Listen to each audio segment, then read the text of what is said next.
If you sat down with me today and said, Don, I'm thinking about selling my house, this is exactly what I'd tell you. No fluff, no sales pitch, just the real answers I give actual clients weekly. So let's get into it. First, I'm Don Ranni. I've sold real estate across Halifax now for 15 years, and often I get the same versions of these questions that are broke down that are typical of sellers or people just considering selling. So today I'm going to answer 7 of those questions I hear the most.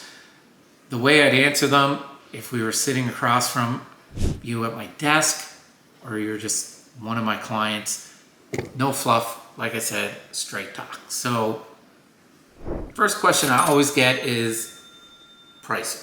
Should we price it high and leave room for negotiating the price down from the start? Every seller asks me this question in a different variation of just getting to it. So here's the honest answer. Pricing high to leave room for negotiation almost always backfires. Buyers today do the same research I do. They compare your home to what actually sold nearby. Per square foot is used a lot.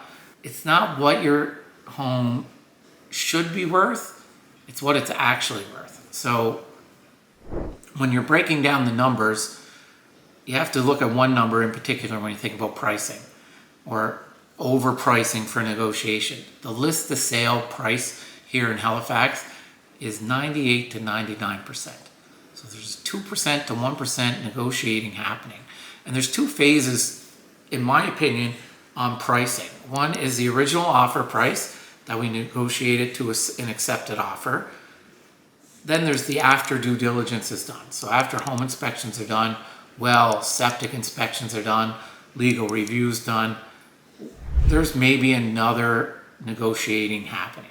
So with those 2 big negotiating factors or points in the transaction, you're only negotiating about 2% on average across Halifax. So no, do not overprice the home in anticipating of negotiating down. Price the home where you think it's worth or just a little bit under so that you appeal to the buyers and they can see the value in the home. If they go in the home and they see that it's overpriced, they're not going to think they can get a $25,000 negotiation, especially if you're new on the market. They're just going to move on. So keep that in mind. Pricing is the most sensitive aspect about positioning your property in the market. So the next one is, Don, what happens if my home doesn't sell or doesn't sell in the first 2 weeks? Well, relax. It's not going to sell in the first 2 weeks. That is not the average. Our average is well over 40 days now. The quick sales and multiple offers and lineups out the door, that boat has come and gone. We are now in the appreciation market. And what does that mean? You should appreciate how much your home has gone up in value since 2019. So pre-2019, what your home was worth was probably 40 to 50% less than what it's worth today. So no, you're not cashing in on the frenzy and all the buyers and the lineups and multiple offers. What you're cashing in on is the appreciation you got. The more value in your home you got for doing nothing. You didn't have to improve your home. You didn't have to renovate your home. It wasn't forced appreciation. It was appreciation market. The market appreciated and you are reaping the rewards of that. So don't get too panicked when your home doesn't sell in 2 weeks. You don't have multiple offers. That is just the norm. And that is the biggest problem we're having right now, trying to get sellers to understand that that is the norm. Buyers have more options now. There's no major push or motivator for buyers to make quick, uneducated decisions or for buyers to go in multiple offer situations. So they're just not doing that.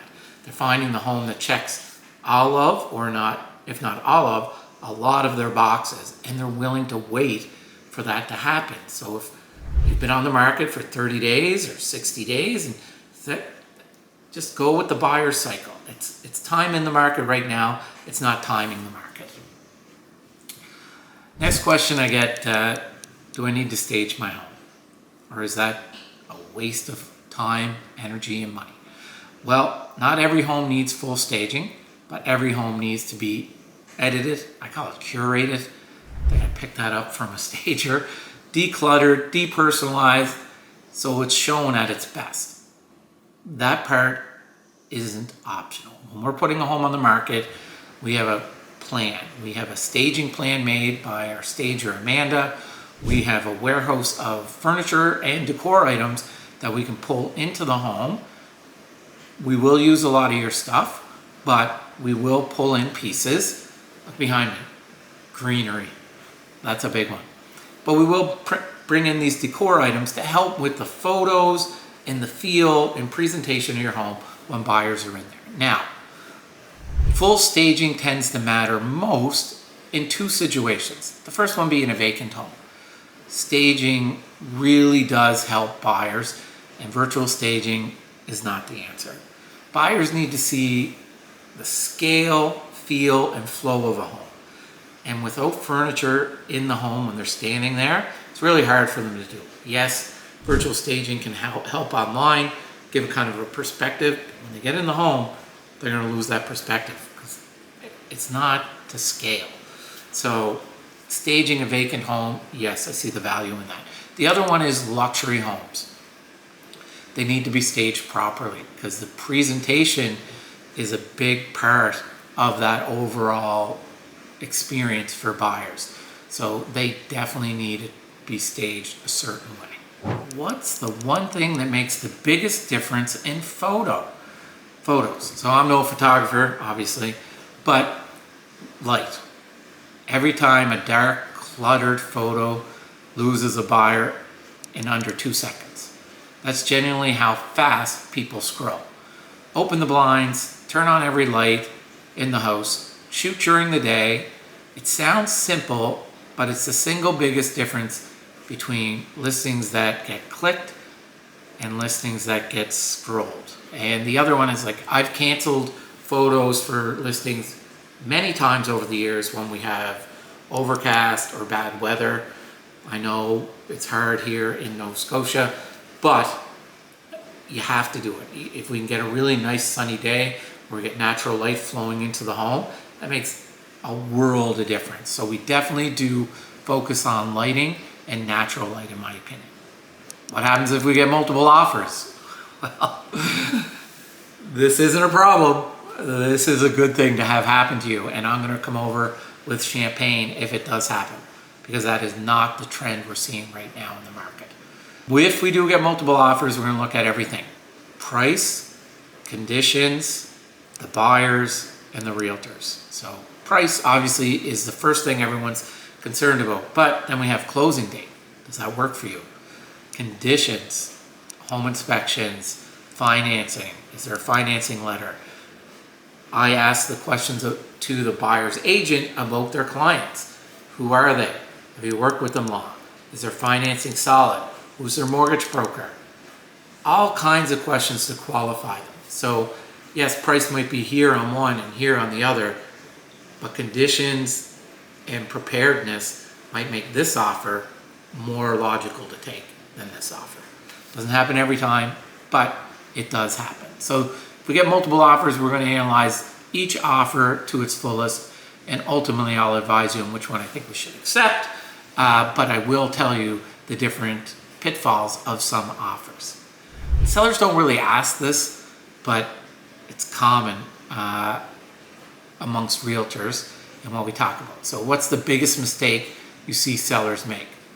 The number one I see is when they go to sell their home, they've come up with a number, and that number has nothing to do with the value of their home.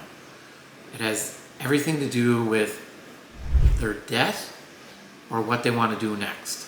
So once I get this conversation done, I need this in order to pay off this, or so I can buy this.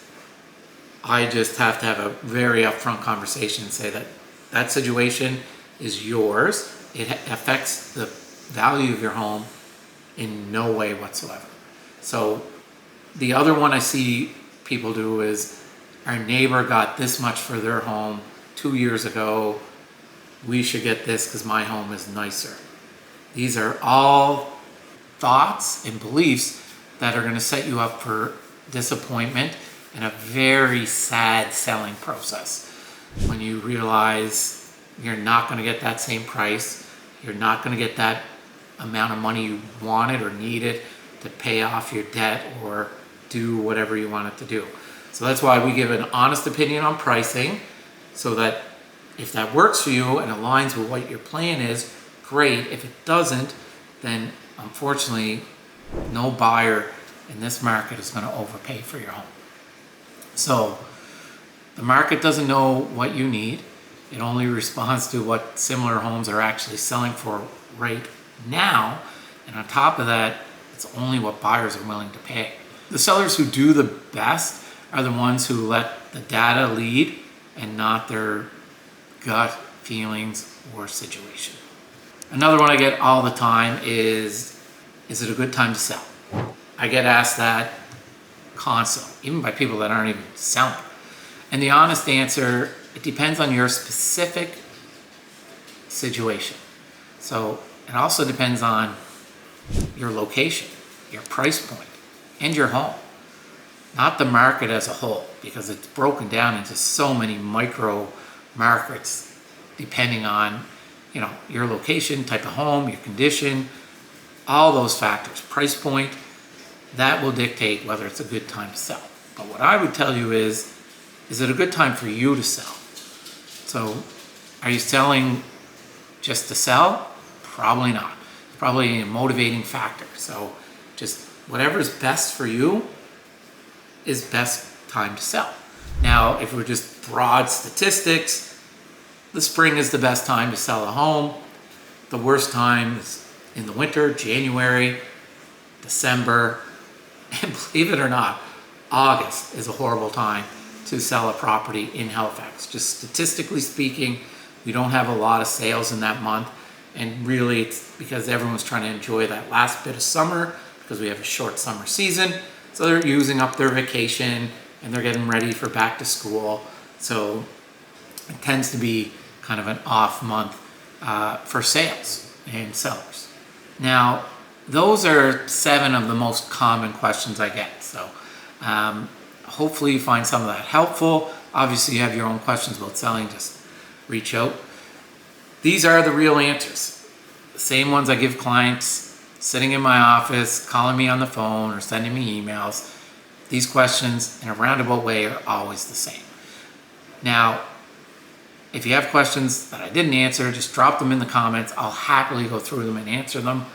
I'll put the real numbers in front of you with no kind of alternative motive, just real talk for real estate for real people. Hope you enjoyed the video. Like, subscribe, and please follow along.